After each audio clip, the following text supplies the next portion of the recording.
Hat delivery from Natoya's Cleaners.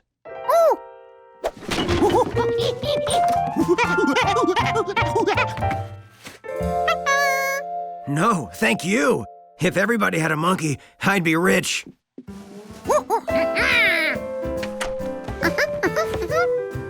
The hat was home. Everything was perfect.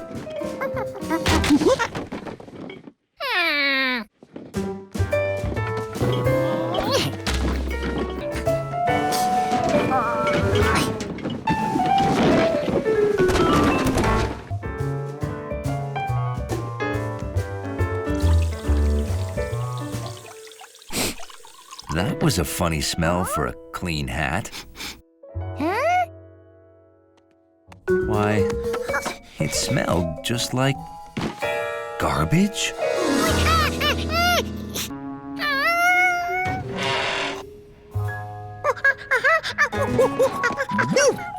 George, don't go in there!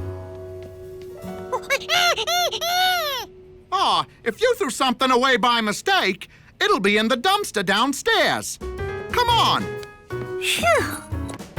Which is what she was doing at that very second. Uh-oh! Huh? Well, the garbage truck came. It's gone.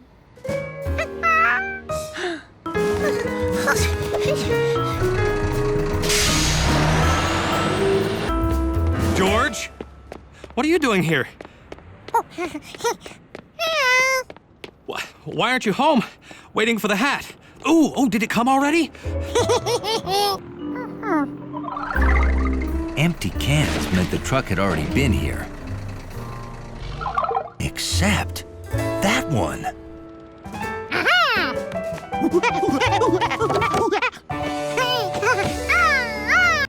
You think I forgot to put those out? No. They pick up bottles and paper for recycling tomorrow. Trash goes straight to the landfill, where they dump everything. George had finally made it to the landfill, where all the trucks dumped their trash from the city.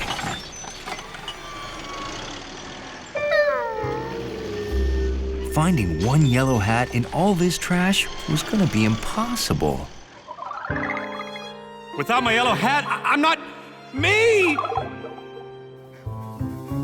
But George didn't know the meaning of the word impossible.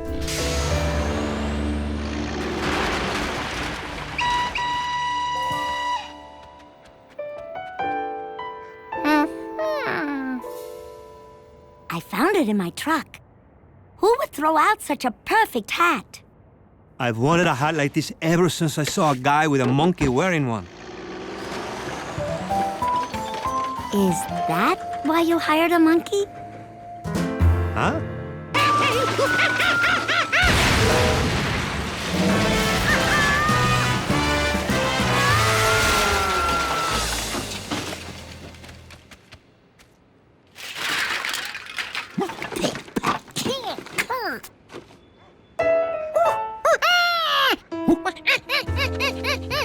I think he's looking for the hat.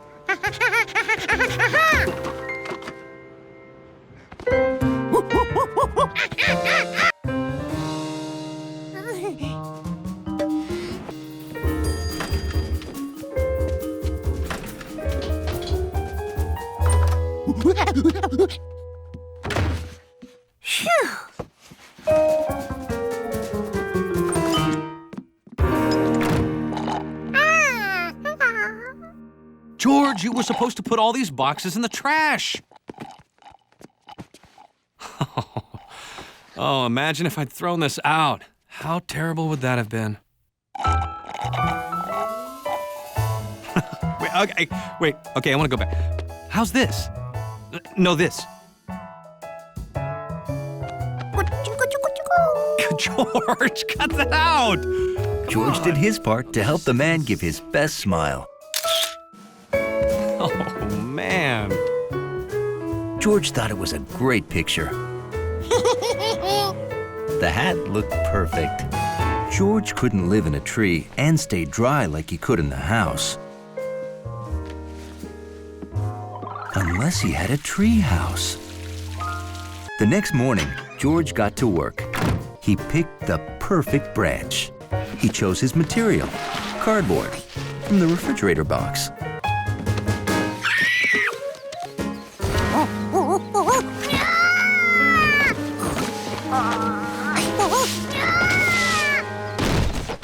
He definitely needed something less bendy. You like the new hen house I'm building? Of course, George needed a plan. Nice.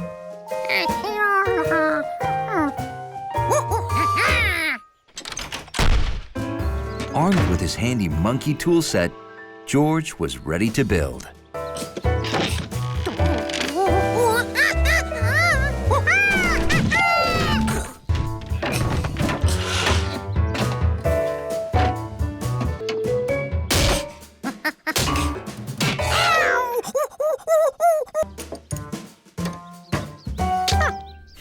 So that's what the goggles were for.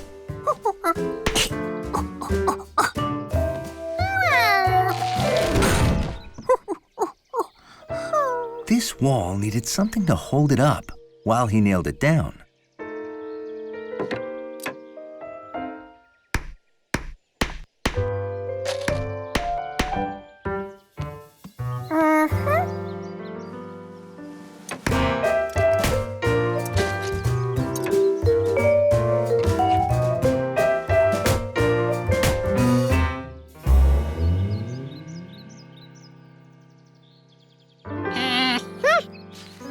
Just one wall to go.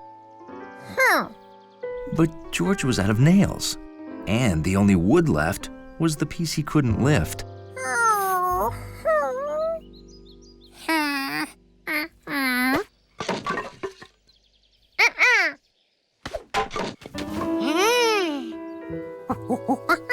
Luckily, Mrs. Rankins told him he could have any wood he wanted.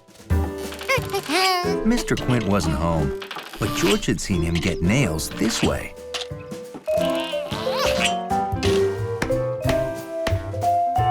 George figured a treehouse didn't need a wood roof, especially since he was out of wood.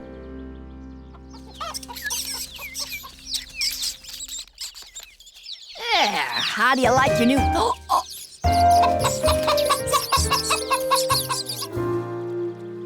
All fixed and solid as a roll.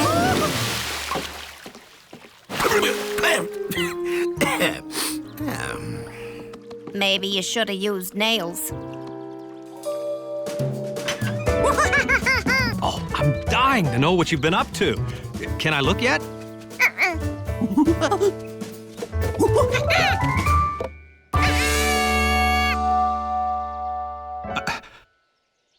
What is it? Is it a house? I mean, it's a house. You built your own treehouse. Wow. I am very impressed. Say, where did you get all the wood and nails and... George! Did you take my chicken's wall? George, did you take nails from my dock? Because, look, I'm wet. Oh, I'm sure it was a mistake. He'll give everything back. George? Before he'd had a chance to make even one house rule, George had to take his treehouse apart.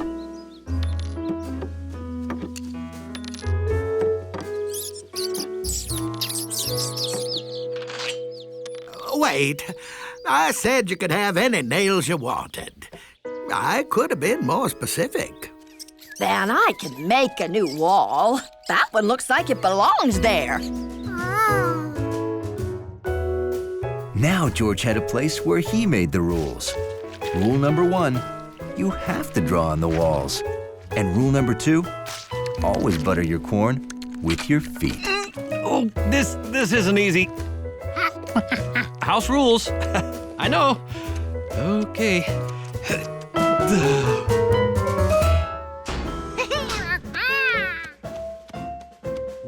Ready to be the first monkey on Mars? It's an important mission, George. If the rover sticks, your job is to give it a good push. 1. Liftoff. We're going to Mars! Normally, it takes 8.5 months to reach Mars from Earth. But Pizza thinks he's found a shortcut. Yep. According to my calculations, you take a sharp left at the moon.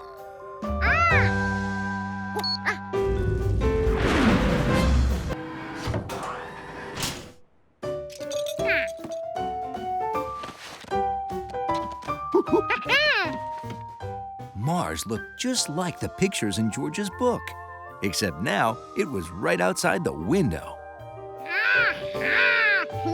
And and then he found out.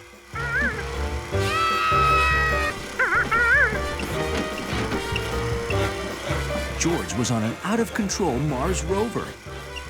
He had to stop it.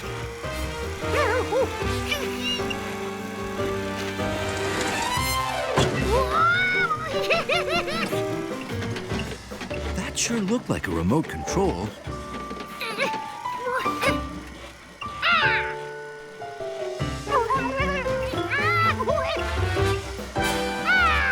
It was the remote control.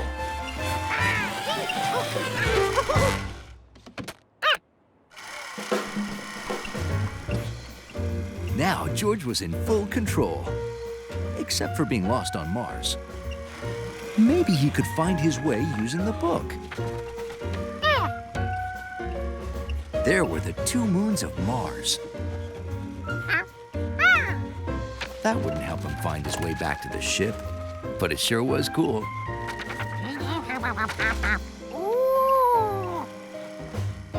He reached the Valles Marineris. It looked like the Grand Canyon, but much bigger than any canyon on Earth. He also found the Olympus Mons, the highest volcano in the solar system.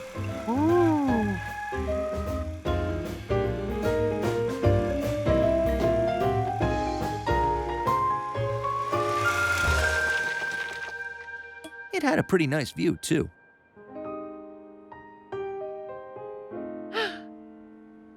He'd found the rocket.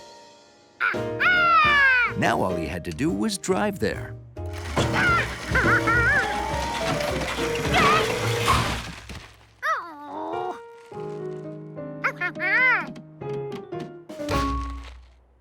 The rover was stuck. He had to give it a good push to get it going again. That was his mission.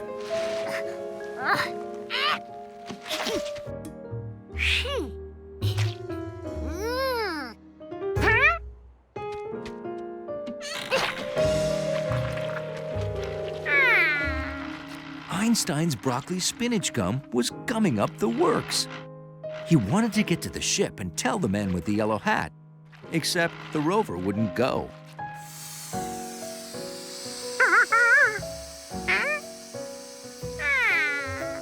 Luckily, he remembered he was 3 times as strong in Mars' low gravity.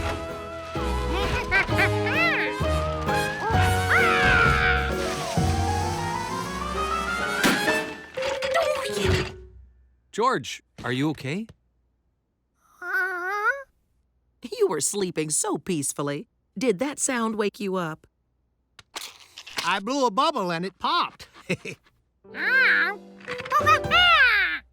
Then George realized why he was dreaming about gum.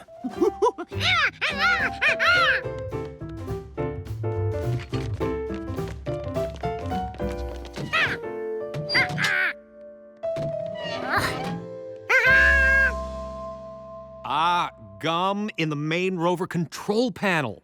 Did you stick gum in there every time I told you to stop chewing? See, I thought that one was the trash. Oops. George, how did you figure that out?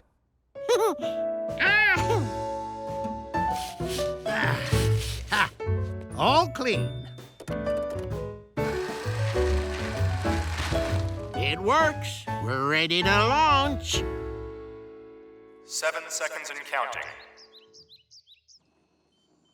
3, 2, 1. Liftoff.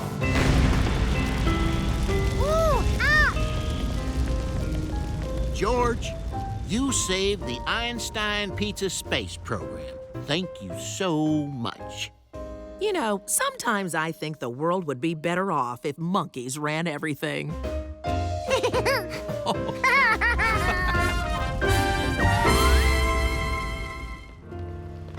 Wow! It's one of the biggest warehouses in the city. It has everything. If they don't have masa, nobody does. Don't got it. What? Sorry. You're telling me that in this whole entire warehouse there isn't one bag of masa? Not one? We had a pallet that came down one bag short last week. I think maybe it fell off up there. If anyone was an expert on up there, it was George. Hey, lucky one of us is a monkey.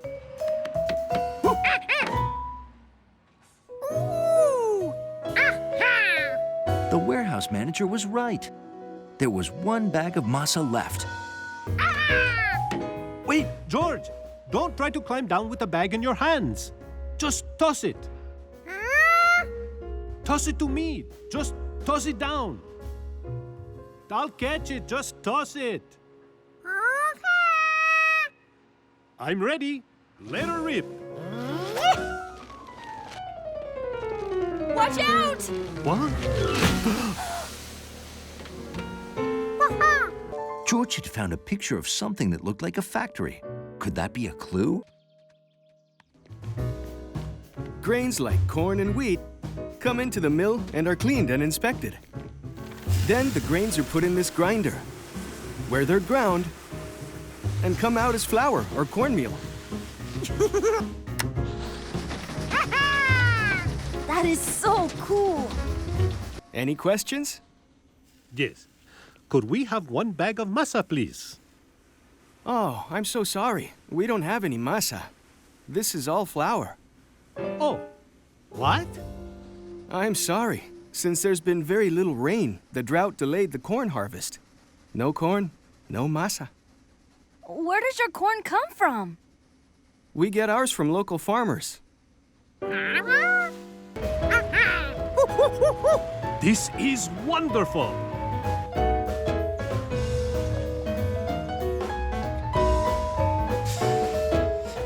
It's true the drought delayed the harvest, but thanks to my water tank, we had just enough to get through.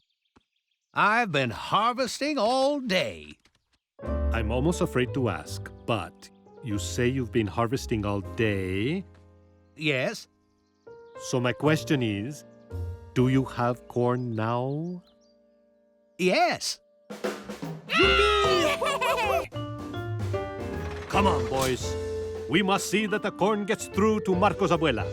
The Tortilla Express is on the way. All right! Woohoo! So they took the corn to the mill, where it was ground into masa and put in bags. Come on, boys.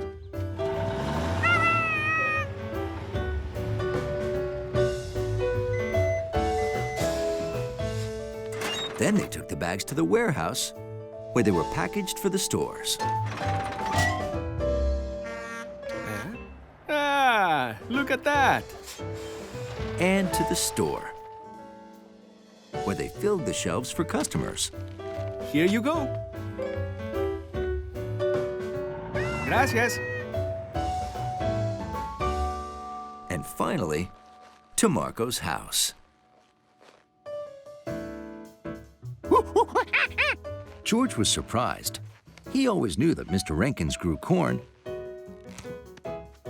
But he didn't realize that the food in the store and in people's homes came from farmers like his friend Mr. Rankins.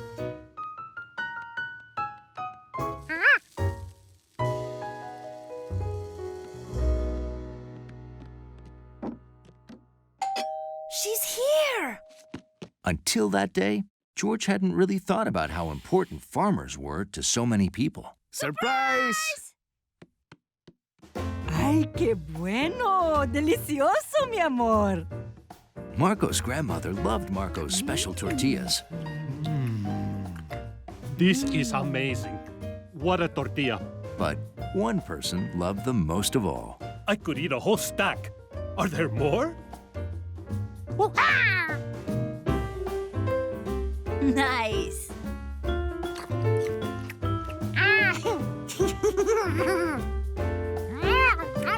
Hey, there's the box next to your bag from the market. George hadn't noticed the bag. The market bag means we must have gone to the market before we came here. That means we left home, bought fruit, ate soup, I fell in the lake, went to the museum.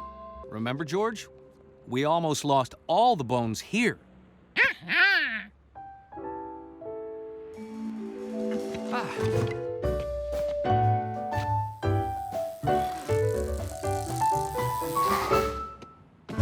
The delivery guy took the wrong box.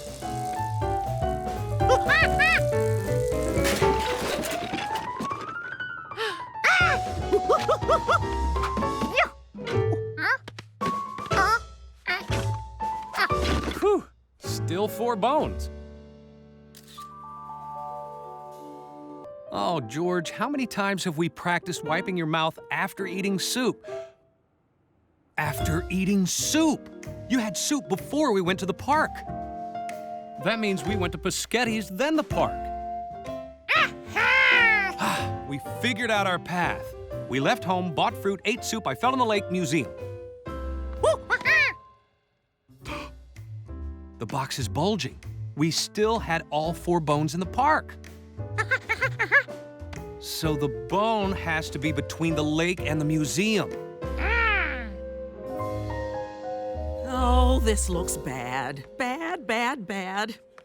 Is there any chance they'll find that bone before 5? But it must be here if we went right from the park to the museum.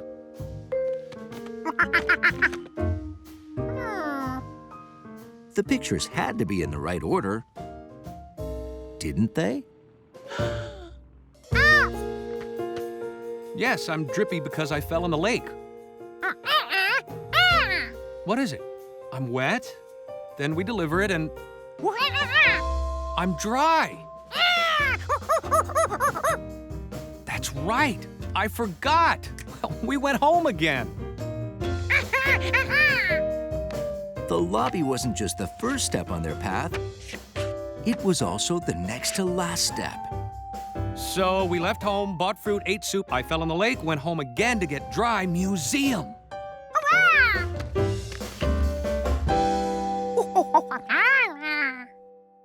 Sure, I remember. You left the box in the lobby while you changed. Then your friend took that picture as you left in the dry clothes. George noticed something else. What was that white blur?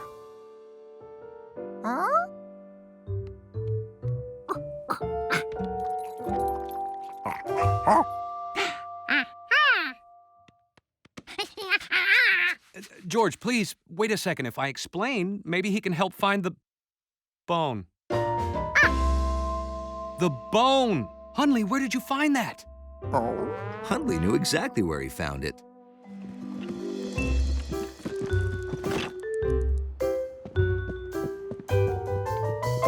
Why don't you take a break?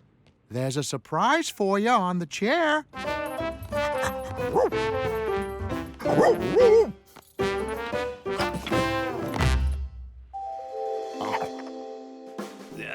Hurry! We have 1 minute to get to the museum.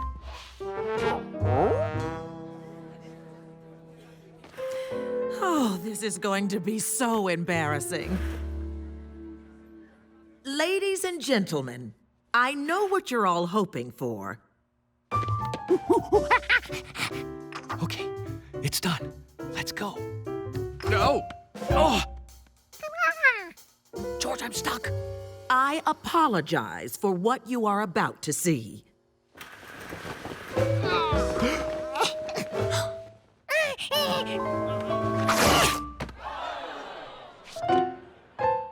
Look! The oldest complete ankylosaurus, over there!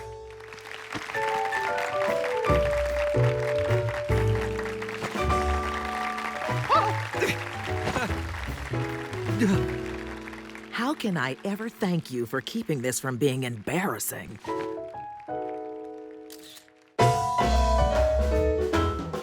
George, maybe this is 20 pounds.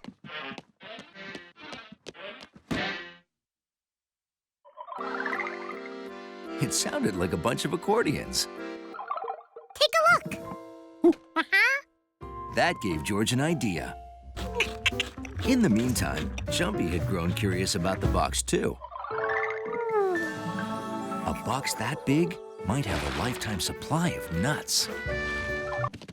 It moved! I heard it move! Hello, Mr. Goat! Hello!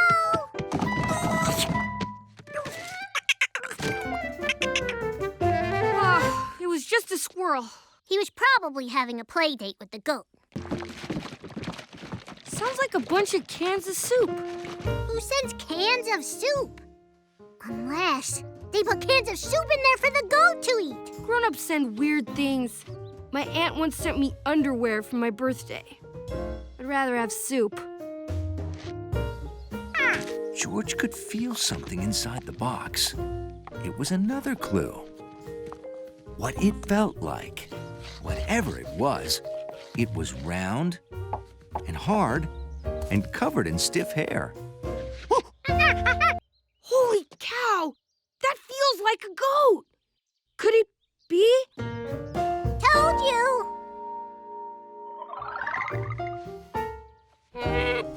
Goats were smelly. But the box smelled like, well, George didn't know exactly what, but it didn't smell like goat.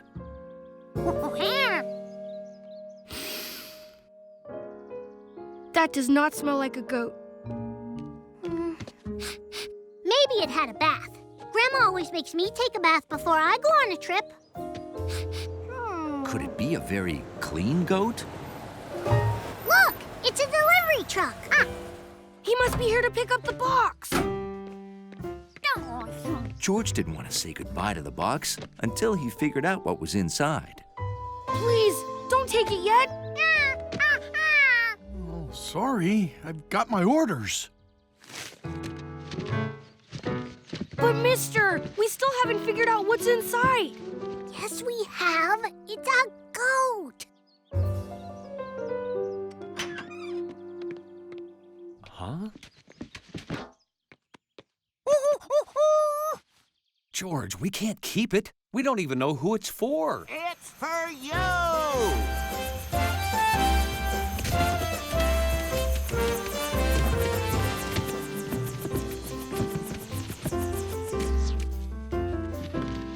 We left it here this morning. Why haven't you opened it? Oh, this was from you? It's a little present to thank you for helping us with the volcanoes. Yes, I often wonder how other scientists manage without a monkey. Sure, go ahead, George. George couldn't wait to meet his new goat or eat soup, whichever it was. No goat. Do you know what those are, George? George knew furry bowling balls when he saw them. No, George, those are coconuts. So that was coconut water sloshing, not soup. And this isn't goat hair, it's coconut hair. Gee, you flew all this way just to give us coconuts? No, much more. Oh, straws.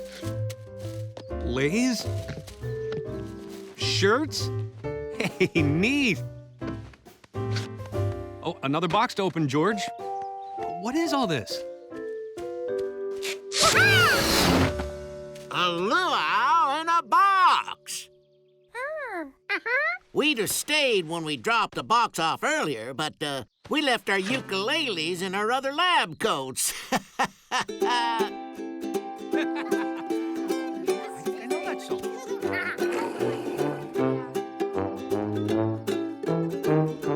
Well, George, we learned an important lesson today. A box can weigh, feel, and sound like a goat, but if it doesn't smell like a goat, it's probably coconuts. Come on in, guys. Thanks for letting Hundley spend the night while I'm gone. And this is a list of everything Hundley needs and when he needs it.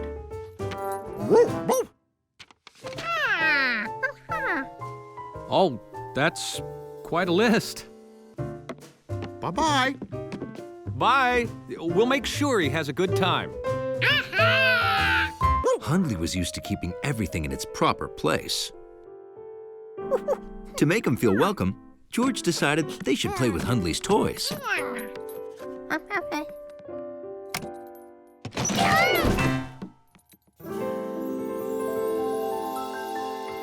So, while I do laundry, would you like to feed Hundley, George? According to the list, it's time.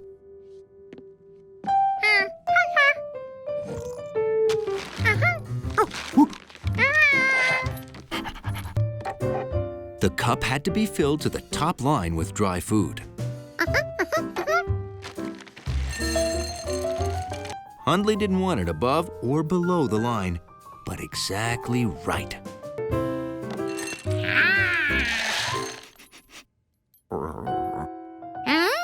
Next, add 1/2 cup of water.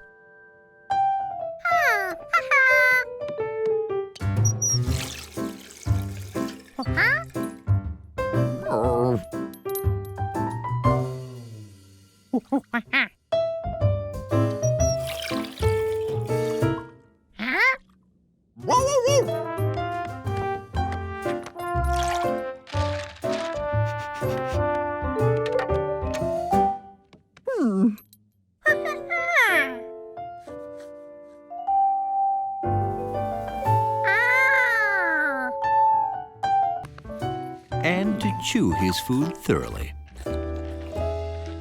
Waiting for Hundley to chew wasn't George's idea of fun. George couldn't wait to find out what was next on the list.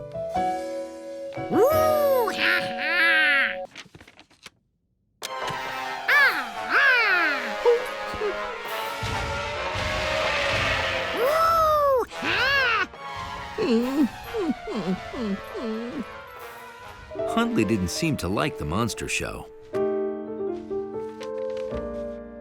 Maybe that number was his favorite channel.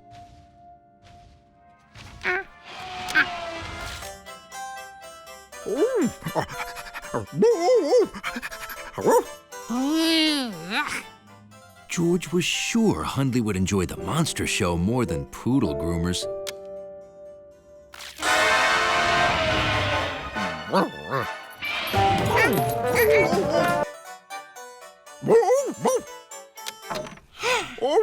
It's bedtime for monkeys. Oh, dachshunds too.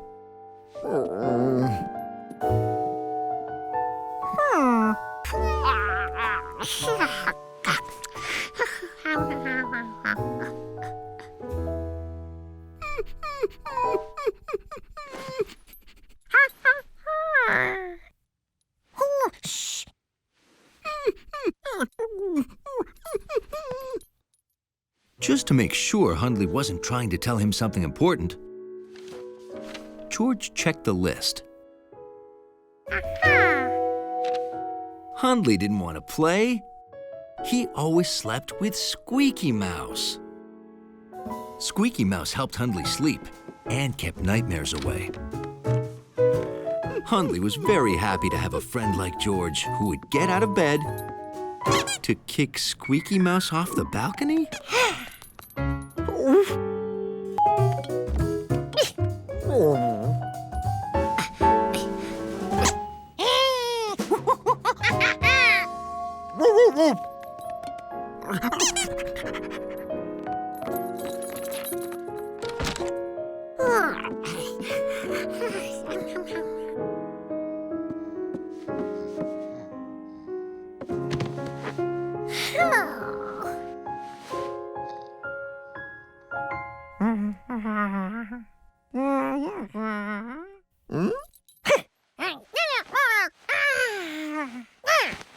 Hundley knew George was having a bad dream, and he didn't have his own squeaky mouse.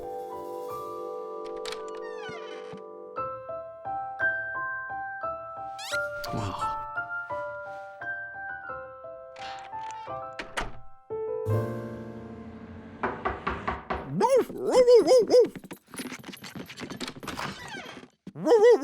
Hello, Hundley. How you doing, boy? Was he any trouble? Not at all, right, George?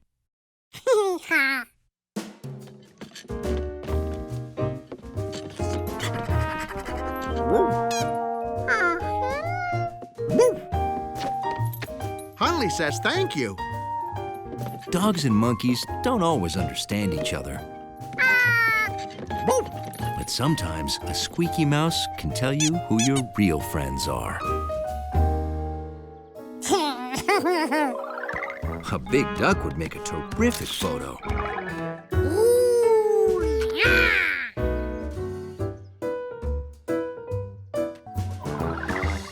A giant duck with a snake's tail would make an even better picture. But a huge snake with duck feet would be the most incredible photo of all.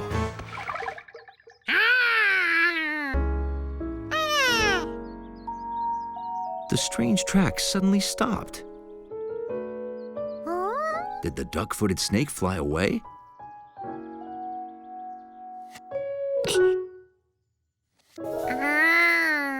Or maybe it was because nothing could leave tracks in hard stone.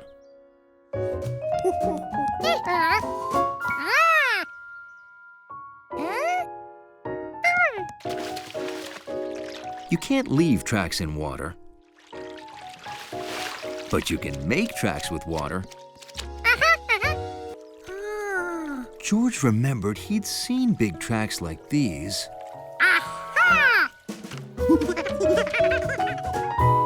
in a book. There they were, Dinosaur Tracks. A duck-billed dinosaur.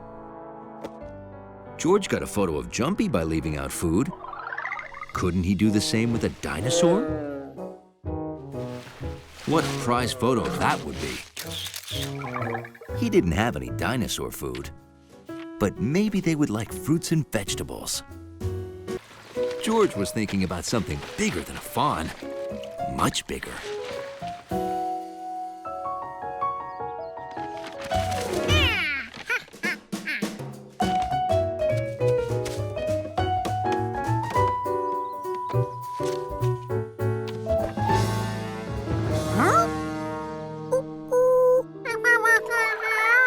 Those tracks couldn't possibly belong to a meat-eating dinosaur, could they?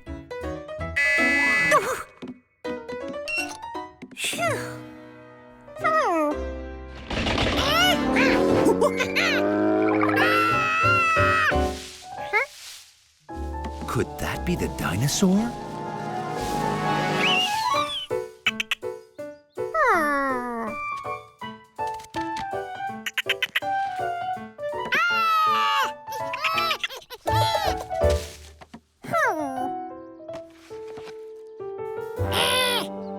George decided to warn the man with the yellow hat that a hungry dinosaur might be visiting.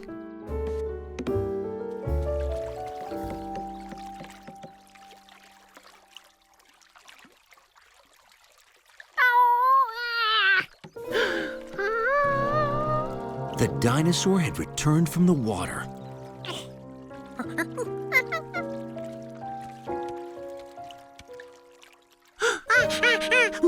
And the tracks were headed towards Bill's house. Hiya, George. Did you see the fawn?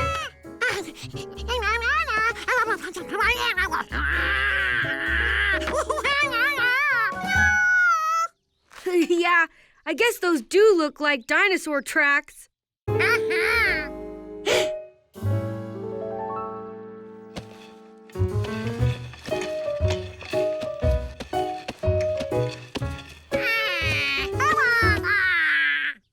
Yep. My new boots were hurting my feet, so I put these on to walk to the lake.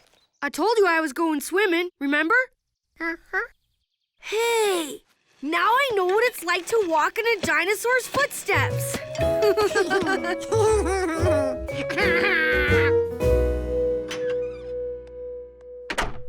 With no hungry dinosaurs around, George still needed that special photo for Nature Week. It sounded like Jumpy was hungry again. But George had enough pictures of that squirrel.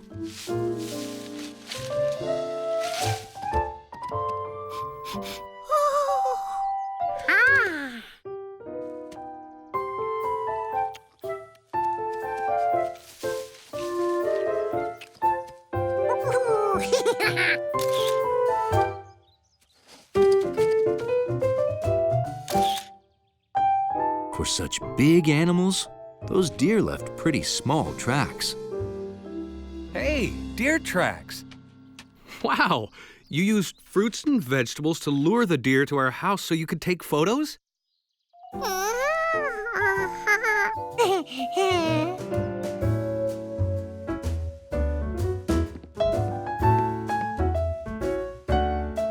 Look at these wonderful deer. Oh, how did you manage to capture such amazing photos, George?